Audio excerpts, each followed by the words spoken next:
In the sphere of geopolitics and security are the contradictions and hypocrisy of the European approach and the decline of European influence in the broader world, reaching truly massive proportions. Many European countries are simultaneously complaining about the overt American influence on the security architecture of Europe, while persistently not being able to get even close to the 2% of the GDP spent for their defense, which is what all the states in the NATO have agreed upon. This hypocrisy reaches its pinnacle in the behavior of Germany, which is somehow able to simultaneously let the United States pay for its defense, being salty about the American influence over European matters, making foreign policy decisions that are explicitly helping the interests of the countries that the Americans are protecting Europe from, I'm talking about Nord Stream pipeline, and being condescending towards Americans for the lack of American welfare state in comparison with Europe. That is truly a combination that takes some guts to maintain. I mean, the smugness of German politicians smirking at Donald Trump when he stated the obvious, quote,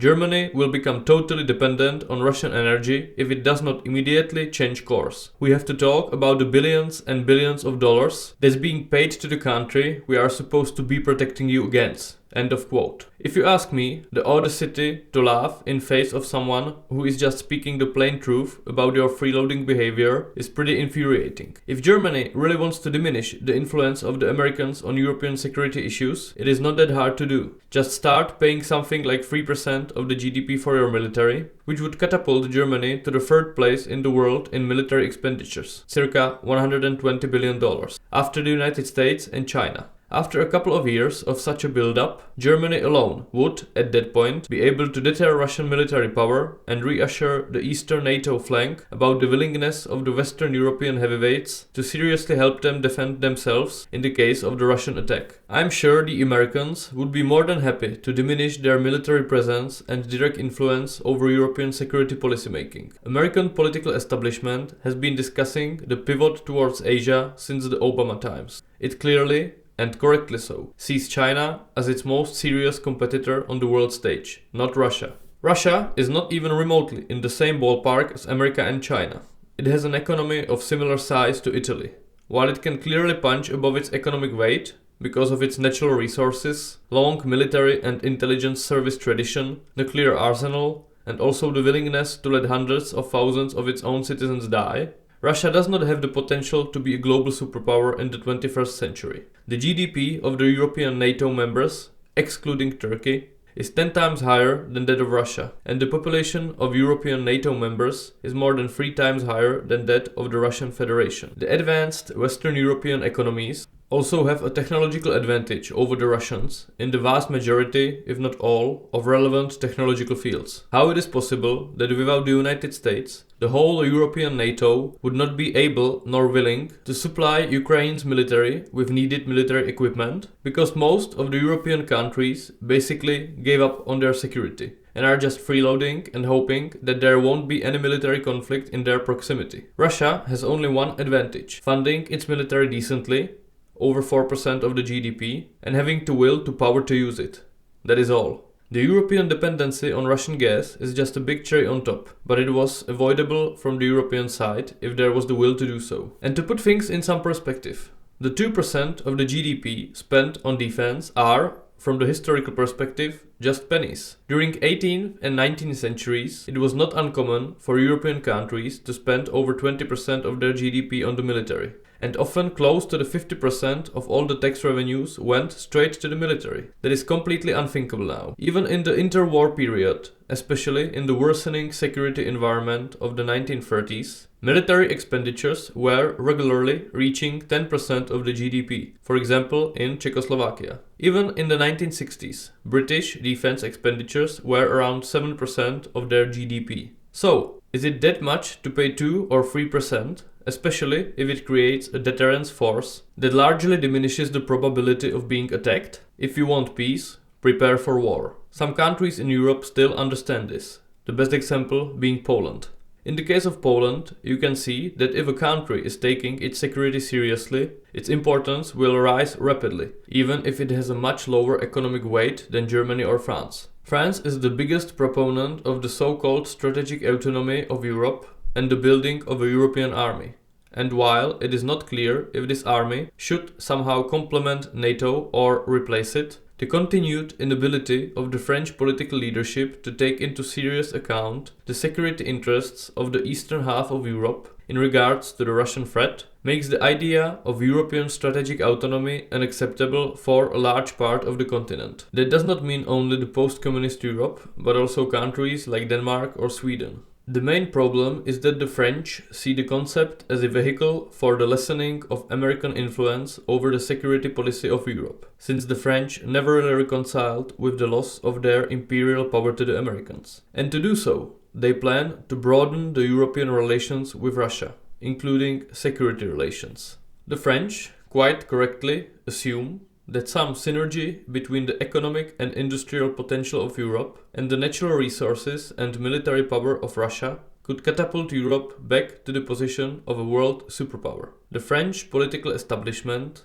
German businesses, and Russian propagandists alike mention the concept of Europe from Lisbon to Vladivostok. But there are reasons why this concept is just a pipe dream. First, as I already mentioned, the French see it as a vehicle for their own imperial revival, since they see themselves as the directors of this strategically autonomous Europe, at least in security affairs. But it is very naive to think that Russia would ever accept any foreign or multinational authority over its policy decision-making. Concessions to Russia would have to be made to reach any kind of integration between Russia and Europe, and those concessions would almost certainly significantly worsen the security situation of the nations between Germany and Russia. This fact makes this notion a hard no for the countries that feel threatened by Russia, which was the case even before the invasion of Ukraine. So, while Germany is hiding behind a veil of pacifism and is neglecting its security, which results in a huge disbalance between its economic and military capabilities,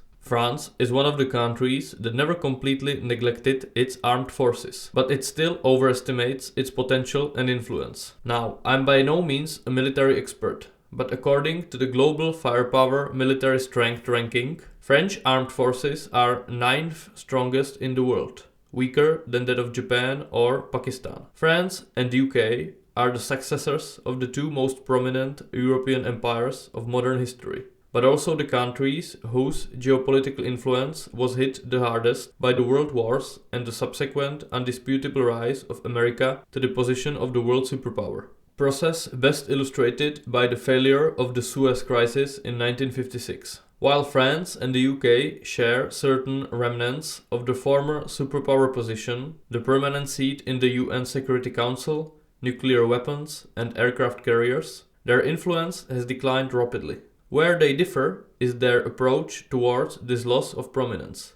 While the British seem to accept the role of a junior partner of the US, similar to countries like Australia or Japan, France seems to refuse this reality and tries to maintain its own superpower sovereignty. But the failures of European heavyweights to take care of their immediate surroundings are obvious. The best examples, apart from the current war in Ukraine, were the failures to somehow autonomously intervene during the Yugoslav wars in the 1990s, and the failure to establish a no-fly zone over Libya in 2011. In both cases, the European powers wanted to exercise their authority in their close neighborhood, only to find out that they were incapable of doing so without the aid of the Americans. Europeans also loved to flex their morals regarding American intervention in Iraq, which the French and the Germans refused to participate in. While that particular decision was likely the right one, it points to one of the myths many Europeans seem to authentically believe about their countries. It is a myth of a continent that somehow matured and concluded that imperialism and colonialism are bad things that should not be perpetuated anymore. But the reality is that imperialism and colonialism were ended not by some newly found moralist introspection, but by external circumstances out of the European reach. Most European colonial empires fought bloody wars to keep their overseas colonies. The Dutch in Indonesia, the French in Indochina or Algeria, the Portuguese in Angola or Mozambique, and others. Europeans did not let their empires go peacefully. It was the combination of American pressure and lack of economic and military resources required to keep them. There is no virtue in not being an oppressor when you do not have the power to be one. And France is a good example of a country that is to this day trying to keep whatever influence it can over its former African colonies, even using military means. As for the situation on the European continent, the combination of the Cold War, the Marshall Plan, and the US-propelled European integration created an environment in which the use of military between Western European countries became unthinkable. And sure, I do not want to underplay the legitimate process of national struggle with the crimes of the past, for example in Germany. Still, I am far from perceiving European nations as peoples that have reached some new level of moral consciousness. The truth is that during the Cold War, Europe was glued together by the constant danger of a new world war with the Soviets. In the last 30 years, there was a sweet spot of globalization opening new markets all over the globe, demographic dividend supporting economic growth, and the American security umbrella still protecting Europe and guaranteeing it access to the world markets. All of those things might be coming to an end.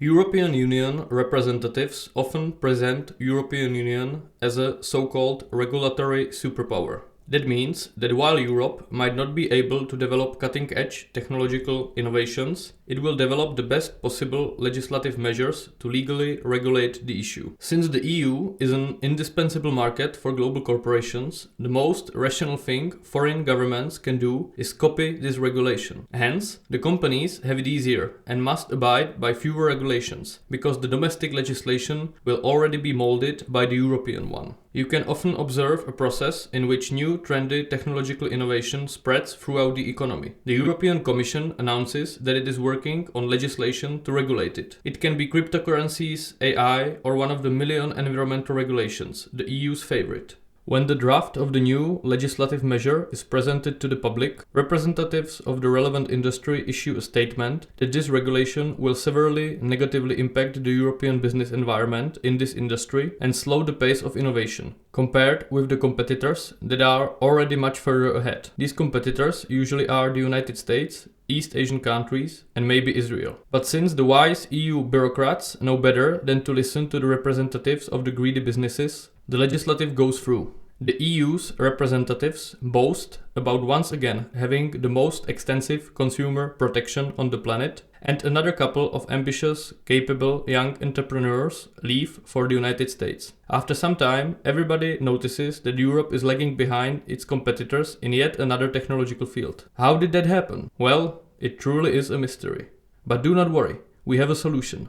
Brand new package of grants and subsidies that starting businesses can apply for, because nothing shouts innovation more than a government subsidy. After a couple of billions of euros are spent and nothing happens, there is no other choice than to reconcile with the fact that this ship has already sailed. But it is fine. We will surely catch the next one, because new technologies are constantly being developed and the EU is already working on legislation to regulate the next one. This example of European regulatory environment's dysfunctionality was slightly exaggerated to push the point, but it is not that far from reality. Another good example of the vicious cycle of regulation and redistribution is the currently negotiated CBAM, a duty imposed on carbon-heavy imports to Europe. Now in the EU, there is something called emission allowance. That is a tax imposed on certain segments of the economy that produce a lot of CO2 emissions, like steel and iron producers, glass makers, paper makers, the chemical industry, or refineries. The prices of the allowances, which are paid for tons of CO2 produced, are going up in time, and the whole point of this scheme is to motivate the CO2 producers to switch to more ecological ways. But it is not working at all. Instead, the producer's cost in the industries that must pay these allowances increases, and it ruins their competitiveness. They choose to import the product from overseas, often from China or India. So instead of the product being produced in Europe, often using the most ecological techniques available, it is produced somewhere in Asia. in the most unecological and cheap way possible and then shipped over the globe in some diesel tanker to reach Europe. So it is simultaneously much less ecological and it increases the dependence of Europe upon its economic rivals. And to battle this new development, the EU is now imposing a new duty on these imports into the EU to somehow level the playing field for the uncompetitive domestic producers because of the emission allowances imposed on them by the EU. Tax your industry out of competitiveness and then try to help them by imposing duties on the imports. Genius. The long-term underinvestment of non-renewable sources of energy, be it coal, natural gas or nuclear power plants, is the root cause of the current energetic crisis in Europe. While the politicians love to use the war in Ukraine as the reason for the increase in energy prices, the prices were rising before the invasion. The true cause is the dogmatic ideological push for a green economy that is not in sync with the laws of physics, at least not with our current technology. The European economy is pretty much inseparably connected with the system of financial subsidies that are administered by the European Union. While the money might often go on legitimately beneficial projects, it creates a very skewed business environment in which many business plans would not work without government subsidies. Newly starting businesses are already counting on them in their calculations. It also creates bizarre redistribution dynamics. Although Europe is very much leftist, the giant corporations are best equipped to function in the whole subsidiaries matrix, since they can maintain whole legal departments aimed at gaining the subsidies. It often results in a redistribution of taxes from the poorer to the richest, which is especially perverse. And it almost goes without saying that it creates an unmatched breeding ground for corruption. In the parts of Europe that are societally prone to corruption, so mostly Southern and Eastern Europe, I believe that many of the shady politicians/businessmen/gangsters had to hardly believe how lucky they were when the money of Swedish, Dutch and German taxpayers started to pour into their countries in complicated and untransparent subsidy schemes. They hit the jackpot. Of course, it is very naive to think of these money flows from west to east and south as some charity, since Western European countries often hugely profited from their investments and market expansion into Eastern Europe. European Union is institutionally stuck between two worlds and cannot move decisively in either direction. It is not a simple international institution overseeing a large free trade bloc, but it is not a federation either. It creates a highly inefficient decision-making model in which the democratic legitimacy and the people's hopes lie almost completely on the shoulders of the national governments, which at the same time have a lower and lower influence on decision-making regarding important issues. The division of powers between the member states and the EU is relatively clearly designated in the treaties. Still, in practice, the EU institutions tend to expand their real power, often through the decisions of the Court of Justice of the European Union, since they know that if these expansions should go through the democratic process in the member states, they would almost certainly be rejected. The federalist dream is well and alive among the bureaucratic elite of the continent, but it is just a pipe dream for many reasons that would deserve their own video. Probably the pinnacle of European self-sabotaging activities is the so-called Green New Deal for Europe, a set of legislative measures aimed at reducing the CO2 footprint of Europe. A goal that is undebatable and dogmatically followed with semi-religious fervor in contemporary Europe, and that,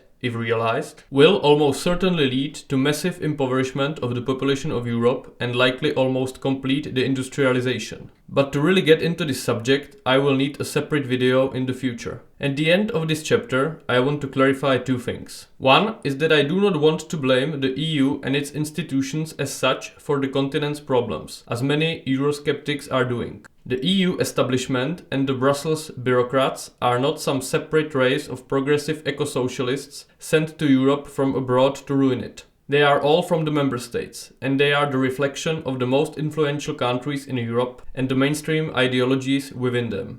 If there is a socio-political change in the member states, it would, with some delay, manifest itself in the EU's politics. So, to point at the EU and try to say that without it, everything would be based and great is delusional. European decline is not caused by the EU. The EU is a symptom of the decline. And the second point is to acknowledge that there are many great things about European integration. Everything connected to the four basic freedoms the EU is built upon, so the free movement of labor, capital, persons, goods and services, is awesome. The common market is a great pro-business thing. The ability to get into your car in Portugal, Sicily or Croatia and drive to the Arctic Circle without stopping even once at some border control is incredible. So, at least this chapter can be ended on a somewhat upbeat note.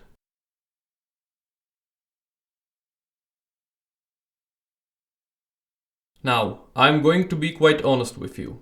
If you are somewhat interested in the subject of the European decline, I might not tell you anything you haven't heard or read before. After the power of Christianity over society started to wane around the 18th century, Europe tried for 2 centuries to somehow replace it, with art and philosophy full of all-encompassing metaphysical theories and a streak of political ideologies that stemmed from the combination of metaphysical emptiness created by the decline of Christianity and the eradication of most traditional societal certainties by the process of industrialization and urbanization. While the actual power of Europe, its innovative efficiency, economic importance and cultural brilliance were peaking around the second half of the 19th century, the seeds of European decline were already planted. Communism and Nazism, two semi-religious totalitarian ideologies born out of the desperate attempts of the human soul to fill the void in its center in the face of godless industrialized urban society, killed tens of millions in the name of the new chosen people, the proletariat and the Aryan race.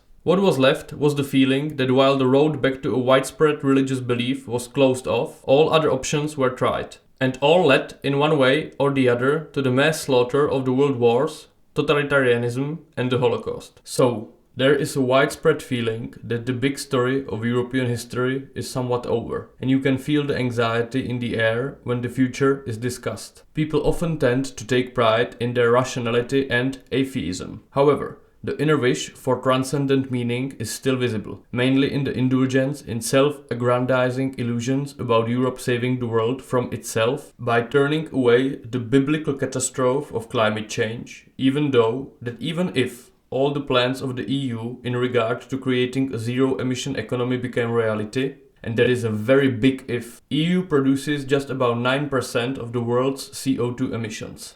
But it seems to me that it is more about self-sacrifice than the climate itself. Suppose there was an option to somehow miraculously deal with climate change without changing our way of life. In that case, I truly believe many of the activists would be really pissed off, since there wouldn't be the need to make the huge sacrifice to the world and somehow justify our existence. It is similar with people telling the world that they won't have children because of climate anxiety. Allegedly, the world will be such an unlivable hellhole in a couple of years that it would be irresponsible to bring a child to such a world because it's either going to suffer in the climatic conditions or it is going to pollute the environment and make it even worse. I do not believe these people at all. Imagine some Swedish 20-year-old woman which is refusing to reproduce and is ending hundreds of thousands of years of history of her genes because there might be less shitty weather in Stockholm. That is truly the best example of the decline of basic human survival instincts.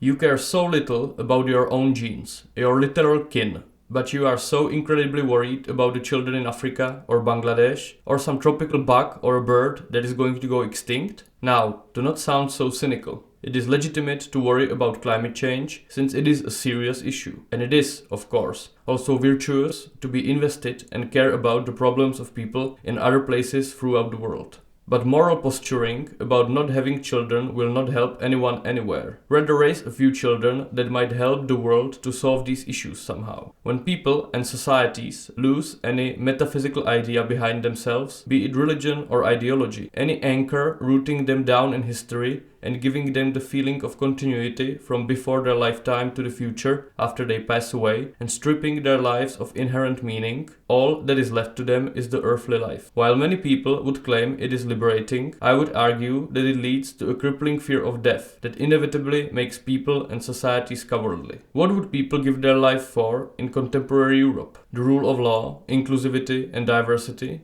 Nationalism is frowned upon, religion is dying, and even the family argument might weaken as up to 30% of people remain childless in many European countries. One of the reasons for the explosive rise of Europe in modern history was the never-ending economic, cultural and military competition between the atomized European states, which incentivized innovations. There is an argument to be made about the key role of external danger in keeping the inner coherence of a society. After World War II, and especially after the Cold War ended, Europe lost any real feeling of external threat. While it, in theory, might lead to unprecedented prosperity, it looks more like the opposite. It almost seems like the more the European countries huddle towards each other instead of fierce military and economic competition, the more is the slow erosion of the competitiveness of the whole continent expanding. To clarify, I am certainly glad that there is no war in Europe, but one cannot deny that hardship strengthens people. The same goes for nations and civilizations. The good old strong man good times, weak man bad times cycle. Same as in an individual's life, the problem arises when societies have trouble making decisions that negatively affect the current living standards of the people, but are crucial for the long-term sustainability of the whole system. Once people get used to all the vacations, shorter working days, welfare benefits, pensions, healthcare, and such, it is almost impossible to democratically roll back such conveniences, even if the countries do not have the finances to maintain them in their current form, because it would require almost inhumanly disciplined electorate to do so. People generally behave in a way they perceive as in their best interests, which often can be to lead the most comfortable life possible, especially if people often do not have children, and thus the incentive to pass on the country to their children in the best shape possible. Quality of life is a valuable thing,